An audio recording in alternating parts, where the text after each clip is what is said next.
السلام علیکم ورحمۃ اللہ وبرکاتہ۔ بسم اللہ الرحمن الرحیم۔ اللہم صلی علی محمد بعدد کل داء و دواء وبارک وسلم۔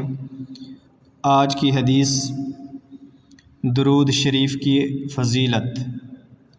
حضرت انس رضی اللہ تعالی عنہ سے روایت ہے کہ رسول اللہ صلی اللہ علیہ وسلم نے ارشاد فرمایا، جو شخص مجھ پر ایک مرتبہ درود بھیجے گا اللہ تعالیٰ اس پر 10 مرتبہ رحمت نازل فرمائے گا، اس کے 10 گناہوں کو معاف کرے گا اور اس کے 10 درجے بلند کرے گا، یعنی وہ اللہ کے قریب ہو جائے گا۔